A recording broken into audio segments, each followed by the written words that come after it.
Movie की शुरुआत में हम टोक्यो शहर में बसे एक याच को देखते हैं जो खाली पड़ी हुई थी, लेकिन कुछ लोग उसमें कुछ खोज कर रहे थे और उन्हें एक आदमी के जूते और कुछ डॉक्यूमेंट्स मिलते हैं।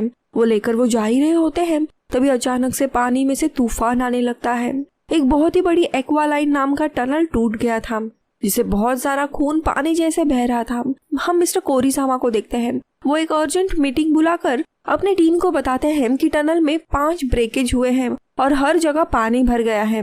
साइंटिस्ट देख ही रहे होते हैं कि ये अर्थक्वेक है या इरप्शन, किसी को कुछ भी समझ नहीं आता। तभी समुद्र से धुआं निकल रहा होता है। ये देखते हुए पुलिस आसपास के सारे लोगों को रेस्क्यू कराती है, लेकिन इस सारी बातों से लोगों को काफी मजा आ रहा था। इंटरनेट पर समुद्र की वीडियो वायरल हो रही थी, जिसे deputy chief cabinet secretary mister Ando ने प्राइम मिनिस्टर और पार्टी के बाकी लोगों को बताया था कि समुद्र में दरअसल एक जिंदा जीव है। सबको लगता है ये कोई वेल या दूसरी बड़ी मछली होगी, पर कोई कहता है कि पानी का टेम्परेचर 100 डिग्री से भी ज्यादा बढ़ चुका है, जो किसी भी मछली के बस की बात नहीं है। इसके चलते कैबिनेट मीटिंग बुलाई जाती है। मीटिंग हॉल में जब सब लोग न्यूज देख ही रहे होते हैं, तब उन्हें बहुत ही बड़ी पूंछ दिखाई देती है, जो ऑफकोर्स किसी मछली की नहीं हो सकती। कोई अननोन नया पाया गया लाइफ फॉर्म था, जिसके बारे में किसी को भी कुछ पता नहीं था। अब सभी लोग वोट करके क्रीचर को मारने का डिसीजन लेते हैं, क्योंकि उस क्रीचर के कारण टोक्यो शहर का काफी नुकसान हुआ था। कुछ देर के बाद पता चलता है वो क्रीचर तामा रिवर से एयरपोर्ट की तरफ जा रहा है, जिसके कारण किनारों पर बाढ़ आ गई है और काफी नुकसान हुआ है, काफी लोग मारे गए हैं। इतने में ही 3 साइंटिस्ट पीएम को भी ये सारी जानकारी देते हैं। तभी हम शिमोरा को देखते हैं जो यागुची को बताता है कि उसकी एक कॉलेज फ्रेंड हिरोमा इस बारे में जल्दी पता लगा सकती है। तो यागुची उस लड़की को बुलाने की परमिशन दे देते हैं। हिरोमा यहाँ आकर उस क्रीचर की एक वीडियो देखती है और उस क्रीचर के बारे में जानकारी देने लगती है कि जैसे इस क्रीचर के पास पैर है और ये जल्द ही जमीन पर भी आ सकता है, पर उसकी बात पर कोई भी भरोसा नहीं करता। तो यहाँ पे हम देखते हैं बाढ़ के कारण पूरे शहर में तबाही मच जाती है और देखते देखते वो क्रीचर पानी से जमीन में आने लगता है। लोग अपनी जान बचाकर वहाँ से भागने लगते हैं। वो क्रीचर हर जगह तबाही मचाई जा रहा था। डिफेंस मिनिस्टर ने तो इमरजेंसी डिजास्टर कंट्रोल टीम भी बनाई। देखते देखते पूरी दुनिया में इस क्रीचर की खबर फैल गई। उस क्रीचर को जल्दी ही मारने के ऑर्डर्स दिए जाते हैं। लोगों को सेफ जगह पहुंचाकर सारी जगह खाली की जाती है, लेकिन काफी लोगों की जान चली गई थी। पीएम भी इमरजेंसी घोषित कर देते हैं। कुछ ही देर के बाद हेलीकॉप्टर में एयरफोर्स उस क्रीचर पर हमला करने के लिए निकल पड़ते हैं। पायलट हमला करने ही वाले थे, मगर उन्हें क्रीचर के थोड़ी दूर पे कुछ लोग दिखाई देते हैं, जिन्हें बचाने के चक्कर में मिशन को कैंसिल करना पड़ता है। उसके बाद वो क्रीचर वापस समुद्र की ओर बढ़ता है और चला जाता है। अब यहाँ पे समुद्र में उस क्रीचर की तलाश जारी थी। यागुची ने ये सब कुछ देख अपनी एक अलग रिसर्च टीम बना ली, जिसमें शहर के सारे इंटेलिजेंट लोग थे। एक लड़का बताता है कि उसके कंपनी ने उस क्रीचर के शरीर से कुछ फ्लूइड लिया था एंड वही वो टेस्ट कर रहे हैं, और इसके अलावा बाकी के सारे सैंपल्स यूएस भेज दिए गए हैं ताकि जल्द से जल्द इस क्रीचर के बारे में पता चले। लेकिन सबके सामने एक सवाल आता है कि इस क्रीचर को इतनी ज्यादा एनर्जी मिल कहाँ से रही है, जिसमें हिरोमी को एक बात याद आती है कि उसने पानी का टेम्परेचर 100 डिग्री तक कर दिया था, यानी इसे एनर्जी शायद न्यूक्लियर फ्यूजन से मिल रही है, यानी किसी न्यूक्लियर रिएक्टर से ये एनर्जी ले रहा होगा। लेकिन ये होना इम्पॉसिबल था। और कुछ ही देर के बाद उन्हें पता चलता है कि क्रीचर सच में आसपास के न्यूक्लियर रेडियो एक्टिव से एनर्जी लेता है। इसी दरम्यान यूएस मिनिस्ट्री से आए कायो को उनसे मिलने आते हैं। कायो को यागुची से कहता है कि तुम्हें एक आदमी जिसका नाम गोरो माकी है उसे ढूंढना होगा। गोरो माकी ने ही कुछ सालों पहले इस क्रीचर के होने की बात कही थी, और हमें यहाँ पे पता चलता है गोरो माकी वही इंसान है जो कुछ दिन पहले मिली याच से गायब हुआ था। उसने याच पर जो डॉक्यूमेंट छोड़े थे उसमें उसने इस क्रीचर के बारे में काफी इन्फॉर्मेशन दी थी। उनमें एक पेपर भी था जिसमें लिखा हुआ था कि मुझे जो करना है मैंने कर दिया है, अब तुम्हें जो करना है वो तुम करो। क्रीचर का नाम गॉडजिला था, जिसमें गॉड का मतलब है भगवान। गॉडजिला असल में पानी की ही एक एंशिएंट स्पीशीज थी, जिसने समुद्र में फेंके हुए रेडियो एक्टिव मटेरियल को डाइजेस्ट कर लिया था, और उन्हीं को खाने के कारण से अब वो पूरी तरीके से ऐसा बन गया था। समुद्र से जमीन पर आने में भी गॉडजिला का शरीर बड़ा होते जाता है। अब यहाँ पे यागुची कायोको को गॉडजिला के शरीर का पूरा स्ट्रक्चर और अनरिजॉल्व रिपोर्ट देता है, जो गोरो माकी ये इंसान छोड़ के गया था।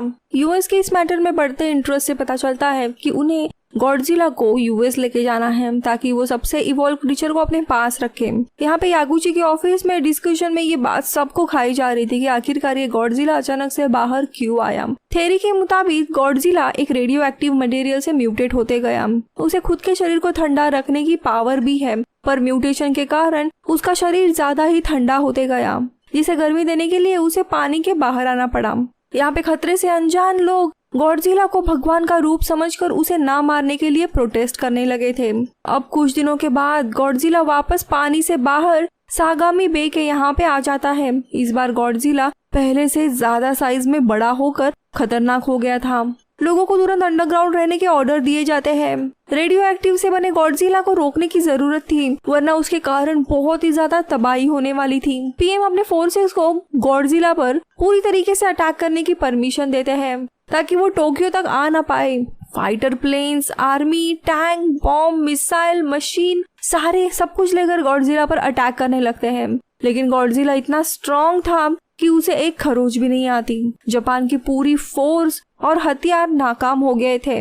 रात होते होते यूएस फोर्स आर्मी आ जाती है। उनके पावरफुल अटैक होने के कारण अंडरग्राउंड लोगों को भी जल्द से जल्द हिलाना पड़ता है। भगदड़ मच जाती है, लाइट्स भी चली गई थी। यहाँ पे पीएम की बिल्डिंग भी अटैक के बीच में ही थी, इसीलिए हेलीकॉप्टर से उन्हें भी जाना पड़ता है। यागुची भी अपने कार में ही थे और तभी पहली बार वो गॉडजिला को देखते हैं। इतने में ही यूएस गॉडजिला पर अटैक शुरू कर देता है और पहली बार गॉडजिला के शरीर से खून आने लगता है। मगर दूसरे ही पल में हम देखते हैं दर्द के मारे वो काफी चीखता है और गॉडजिला अचानक से एक अजीब सी रोशनी निकालता है और अपने मुंह से वो आग उगलने लगता है, जिससे आधा शहर जल जाता है। उसके मुंह से इतनी तेज लेजर की लेयर्स निकलती है, पूरी बिल्डिंग, आसपास के प्लेन सबके टुकड़े हो जाते हैं। इसी बीच में पीएम का हेलीकॉप्टर का भी ब्लास्ट हो जाता है। गॉडजिला को अपने पास आते हुए चीजों के सेंसर्स लग जाते थे, इसीलिए वो अपने पीठ से ही काफी सारे लेजर लेयर्स निकालता है और सारी मिसाइल्स वो हवा में ही ब्लास्ट कर देता है। अब इतना पावरफुल क्रीचर को देख डिफेंस मिनिस्टर यागुची और यूएस मिनिस्टर कायो को भी हैरान हो जाते हैं। हर जगह आग के सैलाब आ गए थे और सब कुछ जलने लगा था। थोड़ी देर के बाद गॉडजिला की ताकत खत्म होने लगती है और वो शांत होने लगता है।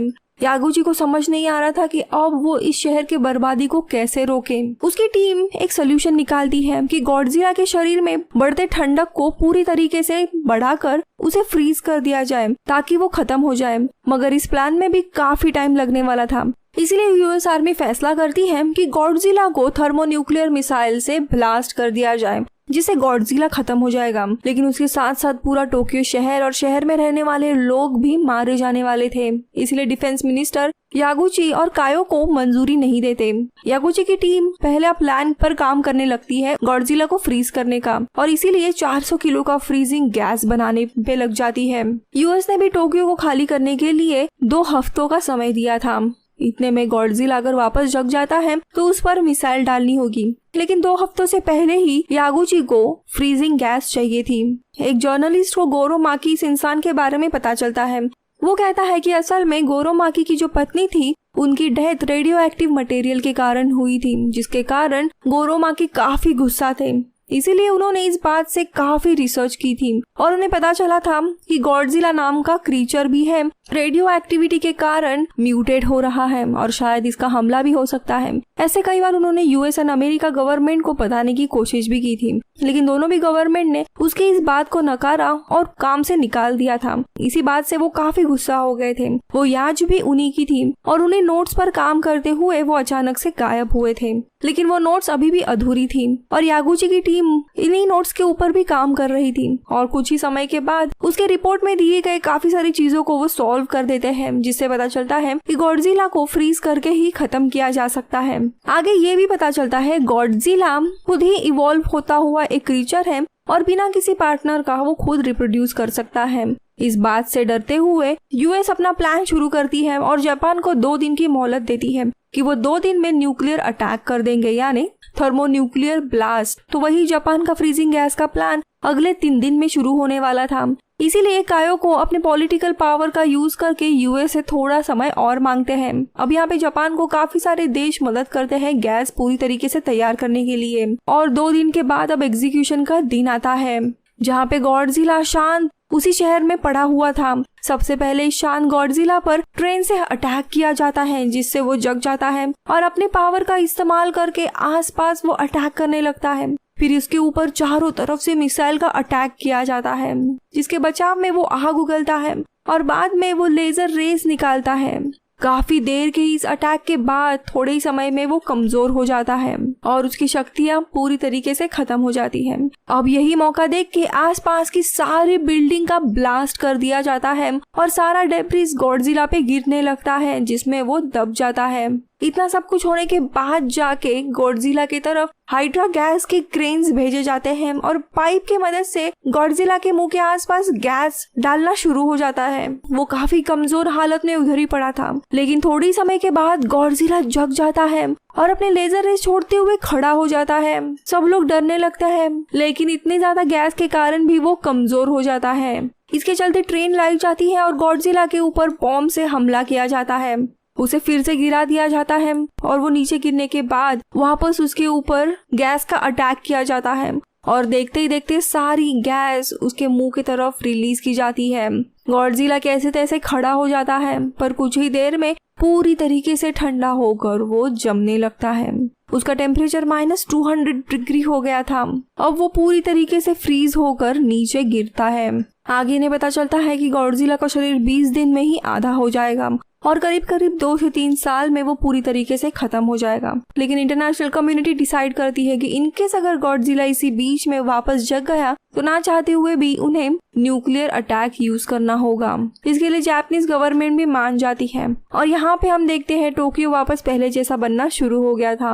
और अंत में हम देखते हैं गॉडजिला की पूंछ पर एक नई स्पीशीज दिखाई जाती है और मूवी इधर ही खत्म। मैं मिलूंगी आपसे अगले वीडियो में, तब तक के लिए बाय बाय।